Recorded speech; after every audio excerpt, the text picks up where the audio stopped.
Hi guys, welcome back to my channel. तो चलिए इसका नेक्स्ट पार्ट स्टार्ट करते हैं। लास्ट पार्ट में हमने देखा था विहिंग अपने दोस्तों के साथ इन में शराब पी रहा था और गेम्स खेल रहा था और वांगजी उसे ढूंढ रहा था।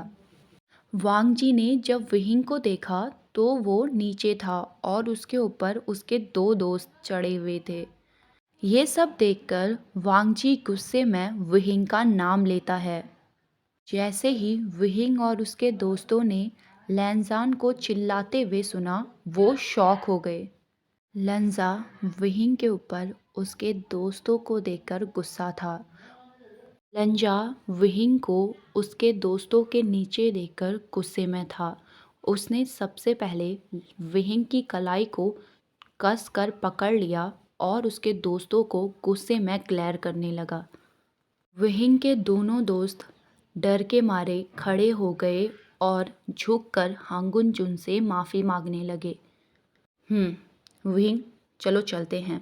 इतना कहकर लंजा विहिंग को इनसे बाहर ले आया। जैसे ही वो सराय से बाहर निकले, लंजा ने विहिंग की कलाई को और भी ज़्यादा कस कर पकड़ लिया।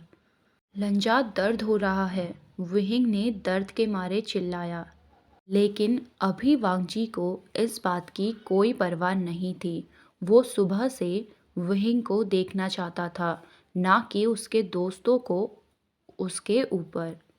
लंजा गुस्से में कहता है, तुमने ऐसा क्यों किया? तुम्हारा मतलब है मैं क्यों भागा? विहिंग ने पूछा।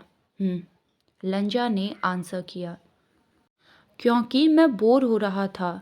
मुझे अपने दोस्तों से मिलना था। तुम सुबह से स्टूडेंट को गुचिंग सिखा रहे थे और मुझे 3 दिन के लिए पनिशमेंट मिली थी, इसलिए मैं भाग गया। विहिंग ने पाउट बनाकर कहा। तुम मेरा इंतज़ार कर सकते थे, लंजा ने कोल्डली कहा। विहिंग ने अपना पाउट और भी बड़ा कर लिया था। अगर मेरे पास सब्र होता तो मैं भागता ही क्यों? लंजा बहस नहीं करना चाहता था, इसलिए उसने ज़बरदस्ती विहिंग की चिन पकड़ ली और उसे अग्रेसिवली किस करने लगा।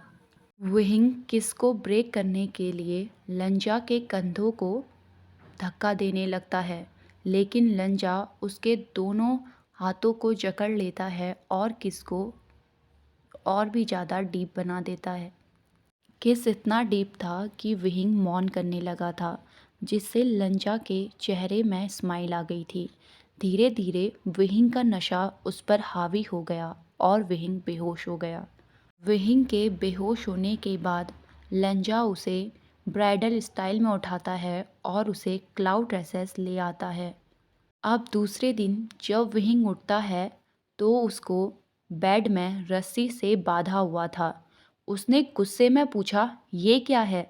जब कोई आंसर नहीं मिला तो वो रूम के चारों ओर देखने लगता है, लेकिन कमरे में कोई नहीं था। था तो बस वो जिसे रस्सियों से जकड़ा हुआ था। विहिंग ने खुद को छुड़ाने की कोशिश करी, लेकिन रस्सी बहुत ही कसकर बांधी गई थी। काफ़ी देर मशक्क़त करने के बाद फाइनली रस्सी टूट जाती है।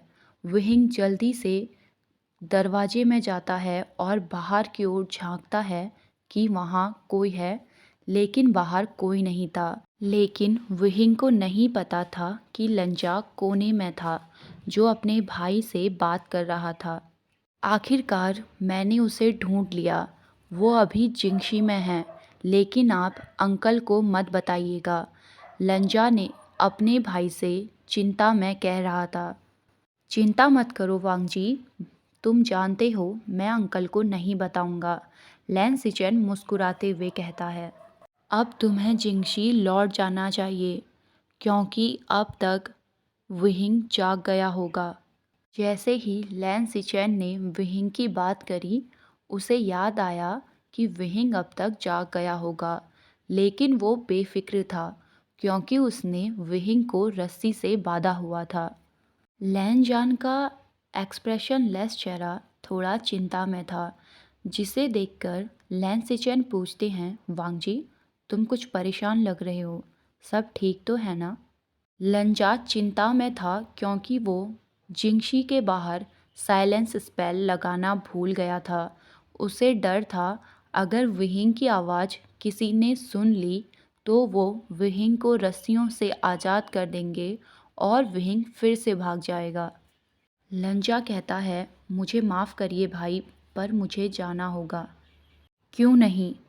लैन सिचेन जानते थे कि कोई न कोई गड़बड़ है, इसलिए वो वांगजी को जाने देते हैं। लंजा जल्दी में जिंगशी की ओर गया, लेकिन जिंगशी में पहुंचने के बाद उसे हैरानी हुई क्योंकि वहां विहिंग चिल्ला नहीं रहा था। जब उसने अंदर देखा तो विहिंग दरवाजे से बाहर की ओर झांक रहा था। ओके गाइस, आज के लिए बस इतना ही। नेक्स्ट पार्ट आपको शाम तक मिल जाएगा। तब तक के लिए हैप्पी रहिए, मुस्कुराते रहिए। Bye bye.